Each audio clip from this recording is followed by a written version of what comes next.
Hey everyone, my name is Jamie. Welcome back to Stanley Parable. I did not start us at the very beginning because I didn't really think it was pertinent to go back through that, but since we saw what happened last time when we disobeyed the narrator, I want to see what happens in previous iterations, in previous times where you have a choice whether or not you can obey or disobey him. And yeah, so we're going to see how that goes. Dying. So far, he's doing excellent. And if he just stays right where he is, I'm sure he'll keep up that good momentum. Let's observe the genius at work. Okay, that was rude. I had to go let my dog back in the room. Jerk. Okay. So get through the doorway. When Stanley came to a set of two open doors, he entered the door on his left. I don't think so. This was not the correct way to the meeting room, and Stanley knew it perfectly well. Perhaps he wanted to stop by the employee lounge first, just to admire it. Where is the employee lounge? Ooh, you have something on your computer. Ooh. Okay, so yeah, I had to go let Bella in the room, and the narrator was like, or Stanley's just gonna stand there by himself a long time and not do anything. Ah, yes, truly a room worth admiring. It had really been worth the detour after all, just to spend a few moments here in this immaculate, beautifully constructed room. Stanley simply stood here, drinking it all in. Oh, you might can see Bella's little tail behind me because she's moving around in my chair. Hey, Bella. Okay. Oh. Yes, really worth it being here in the room. A room so utterly captivating that even though all your co-workers have mysteriously vanished, here you sit looking at these chairs and some paintings. Really worth it. Are you so rude to me? What is this on the floor? At this point, Stanley's obsession with this room bordered on creepy and reflected poorly Oh on my his overall goodness. personality. It's possible that this is why everyone left. You know what? At last, he'd had enough of the amazing room and took the first open door on his left to get back to business. Nah, I'm gonna go this way. What's in here? Ah. Stanley was so bad at following directions, it's incredible he wasn't fired years Okay. ago. There's so much more to this place than I ever realized. You gonna talk again? But if you jump off it and you die, you can't really pay that money. Can you? Ooh. Stanley, I think perhaps we've gotten off on the wrong foot Nah. here. I'm not your enemy, really, I'm not. I realize that investing your trust in someone else can be difficult, but there's someone you've been neglecting, Stanley. Someone you've forgotten about. Please, stop trying to make every decision by yourself. Now, I'm not asking for me, I'm asking for Who's her? Who is her? This is it, Stanley. Your chance to redeem yourself, to put your work aside, to let her back into your life. She's been waiting. Who is her? Oh. That looks like death. This looks like sudden death. Oh my goodness. That's her, Stanley. You need to be the one to do this, to reach out to her. If you could...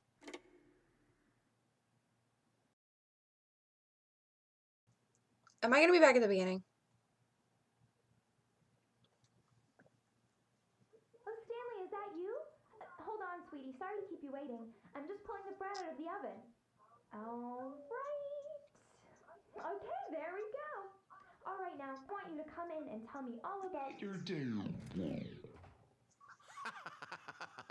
Gotcha! Oh, that's creepy. Oh, come on. Did you actually think you had a loving wife who'd want to commit their life to you? I'm trying to make a point here, Stanley. I'm trying to get you to see something. Come inside. Let me show you what's really going on here. Did that creepy... Nope. This is a very sad story about the death of a I died man again? named Stanley.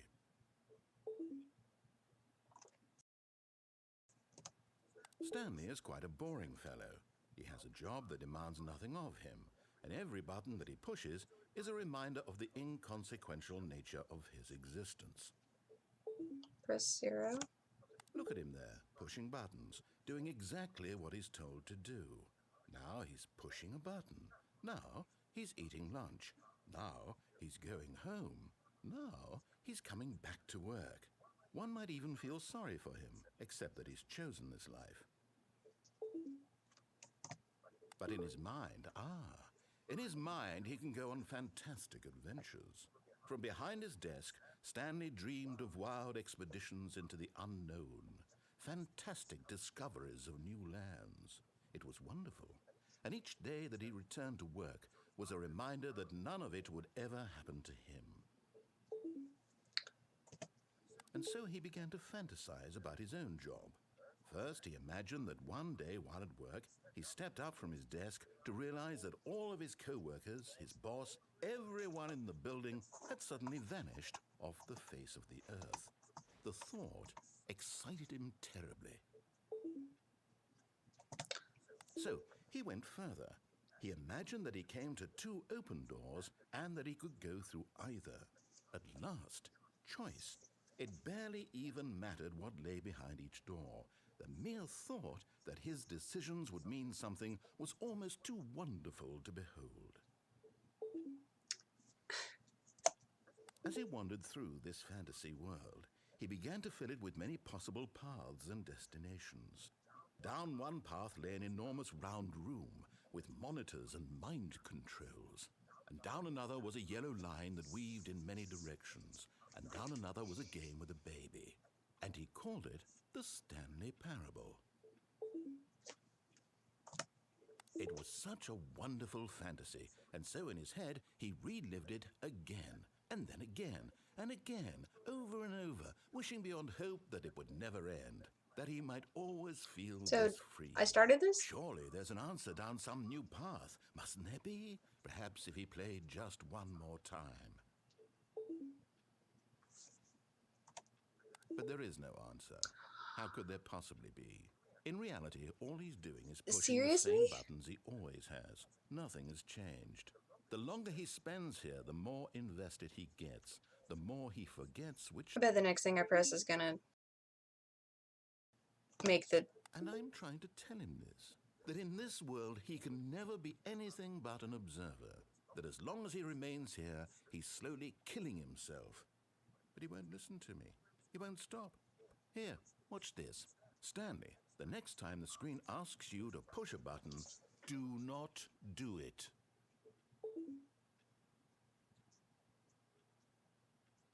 I'm not listening to you this time.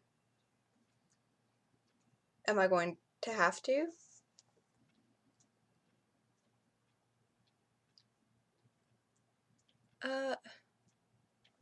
But I don't... But nothing's happening. You see? Can he just not hear me? How can I tell him in a way that he'll understand that every second he remains here, he's electing to kill himself? How can I get him to see what I see? How can I make him look at himself? I suppose I can't, not in the way I want him to. But I don't make the rules. I simply play to my intended purpose, the same as Stanley. We're not so different, I suppose.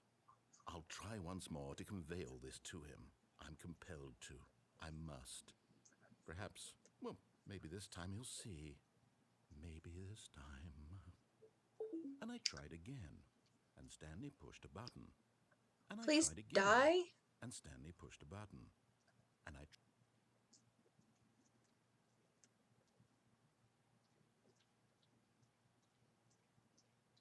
Oh. That's what happens. Huh. Okay. So if you disobey him by going to a wrong door, you're going to come to this really sad story about how, like, you don't have a wife, you don't have a kids, you don't have this, you don't have that. You're just sitting here endlessly pressing the buttons, and just, that's what happens until you die. Okay, fine. Screw you, narrator. All of his co-workers were gone. Oh, shut up. What could it mean? Bypassing the broom closet, because we apparently got Chris out of the broom closet. Coming to a staircase, Ooh. Stanley walked upstairs to his boss's office. Should I go downstairs instead? I'm gonna go downstairs. Okay.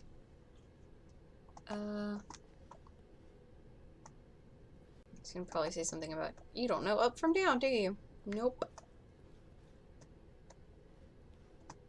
What is with the red lights and stuff? But Stanley Just couldn't do it. couldn't Nope. do it. He considered the possibility of facing his boss, admitting he had left his post during work hours. He might be fired for that.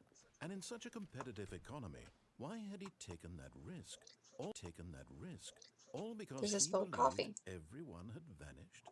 His boss would think he was crazy. Crazy. And then something occurred to Stanley. Maybe, he thought to himself, maybe I am crazy. All of my co-workers blinking mysteriously out of existence in a single moment for no reason at all. None of it made any logical sense. And as Stanley pondered this, he began to make other strange observations. For example, why couldn't he see his feet when he looked down? Why did doors close automatically behind him wherever he went? And for that matter, these rooms were starting to look pretty familiar. Were they simply repeating? No, Stanley said to himself, this is all too strange. This can't be real. And at last, he came to the conclusion that had been on the tip of his tongue. He just hadn't found the words for it. I'm dreaming, he yelled. This is all a dream. Why can't I get out of here? Oh, what a relief Stanley felt to have Why finally can't I found get an out of answer, here? an explanation. His co-workers weren't actually gone. He wasn't going to lose his job. He wasn't crazy after all. And he thought to himself, I suppose I'll wake Why up can I soon. not get out of I'll have here? to go back to my boring real-life Oh. job pushing buttons. I may as well enjoy this while I'm still lucid. So, he imagined himself flying and began to gently float above the ground. Then he imagined himself soaring through space on a magical starfield, and it too appeared. It was so much fun, and Stanley marveled that he had still not woken up. What? How was he remaining so lucid? Okay. Perhaps the strangest question of them all entered Stanley's head. One he was amazed he hadn't asked himself Am I dead? sooner.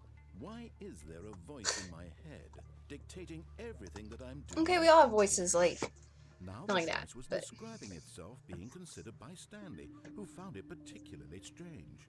I'm dreaming about a voice describing me, thinking about how it's describing my thoughts, he thought.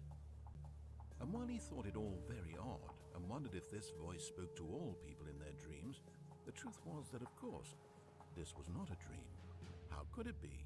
Was Stanley simply deceiving himself, believing that if he's asleep, he doesn't have to take responsibility for himself? Stanley is as awake right now as he's ever been in his life. is he?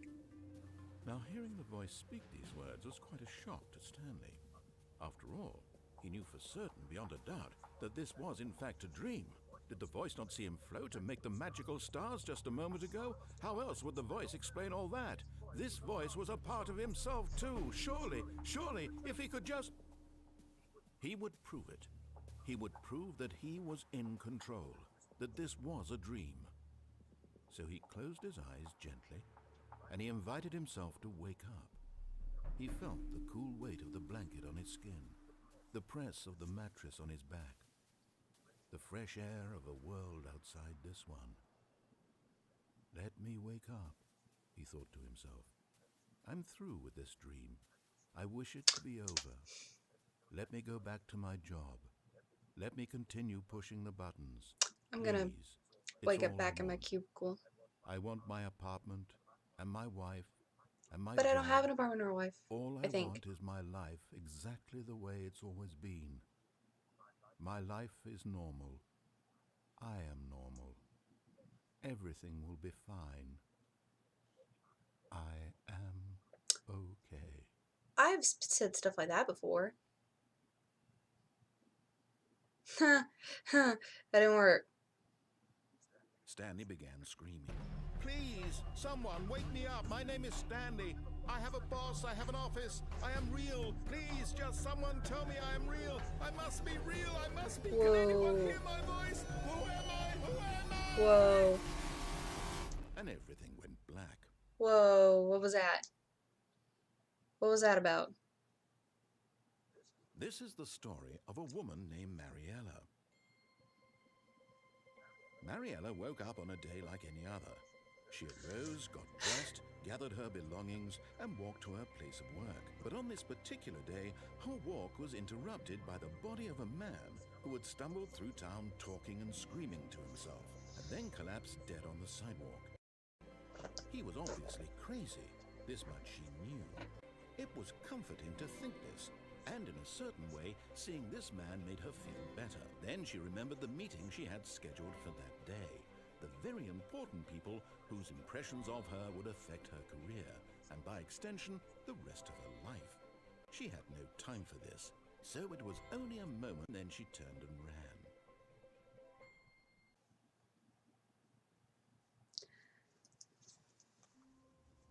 That was some crazy stuff, wasn't it? You can give me a kiss? You can give me a kiss? Thank you. Let's get it right there. Okay. This is getting weird. Okay. We're gonna run and we're gonna go to that escape door, and then that's gonna be the last thing that we do for this episode. But this is getting so intense. I didn't think it got this intense. Like, jeez. I know my coworkers are gone. Shut up. You keep trying to kill me. Stepping into his manager's office, Stanley was once again stunned to discover not an indication of any human life. Shocked, unraveled, Stanley wondered in disbelief who... Stanley was in such a rush to get through the story as quickly as possible, he didn't even have a single minute to just let the narrator talk. That kind of anxiety isn't healthy, so he relaxed for a few moments with some calming New Age music. How you guys doing? Good, great, awesome. That you can't do that apparently.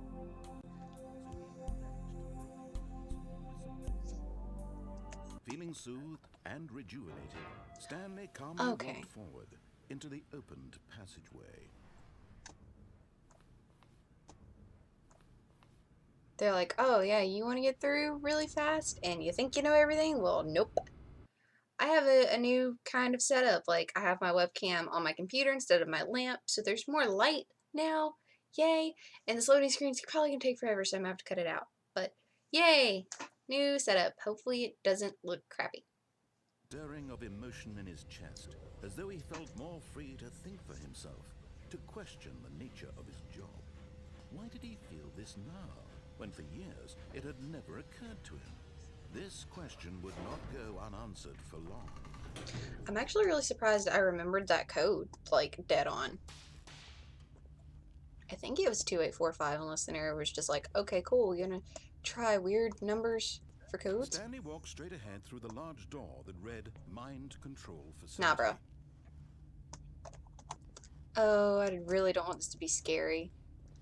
But I have a feeling it might be. Although this passageway had the word escape written on it, the truth was that at the end of this hall, Stanley would meet his violent death. Door behind him was not shut.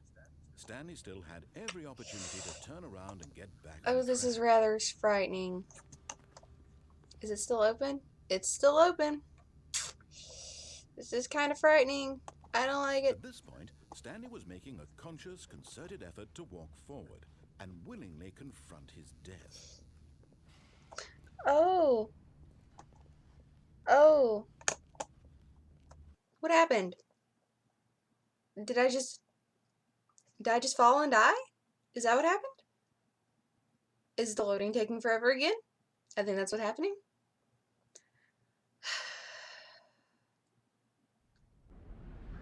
Oh. Oh, but I'm still alive. As the machine whirred into motion and Stanley was inched closer and closer to his demise, he reflected that his life had been of no consequence whatsoever. Stanley can't see the picture. He doesn't know the real story, trapped forever in his narrow vision of what this world is.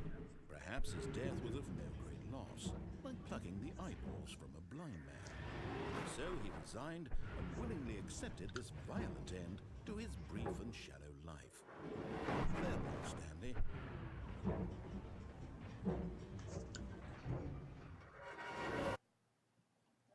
Farewell, Stanley, cried the narrator, as Stanley was led helplessly into the enormous metal jaws. In a single visceral instant, Stanley was obliterated as the machine crushed every bone in his body, killing him instantly.